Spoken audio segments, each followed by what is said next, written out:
இல்லை, ரொம்ப அவசியம் இல்லை. அது வேணும்னு ஜெபம் பண்ணி பாருங்க, கொடுப்பாரு.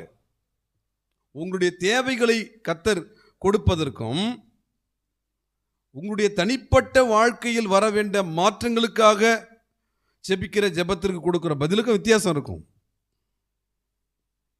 கொஞ்ச நேரம் உட்கார்ந்து அவங்க மேல எனக்கு கசப்பு வருது ஆண்டவரே, தொட்டதற்கெல்லாம் பொறாமை வருது ஆண்டவரே, ஏதோ ஒரு குறைவு வரும்போது அதை அர்ப்பணித்து அதை கர்த்தர் மாற்ற வேண்டும் என்று ஜெபித்து பாருங்களா, கர்த்தர் மாற்றுவார்.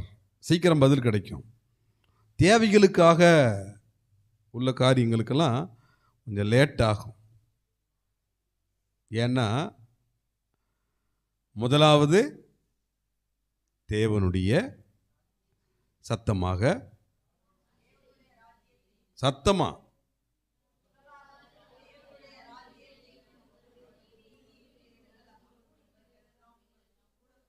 அவர் சொன்ன வார்த்தை.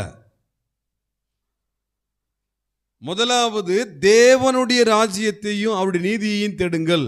தேவனுடைய ராஜ்யத்திற்கு செல்வதற்கு தடையா இருக்கிற நம்ம குறைவுகளை, தவறுகளை, நீதியானவைகளை தேடுங்கள்.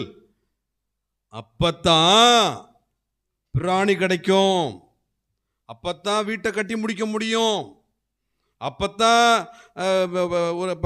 படிக்கிற பிள்ளைகளுக்கு நல்ல மதிப்பெண்கள் கிடைக்கும், அப்பத்தான் நல்ல வேலை கிடைக்கும், நல்ல வருமானம் கிடைக்கும், அப்பத்தான் குடும்பத்தில் ஆசீர்வாதங்கள் வந்து சேரும்.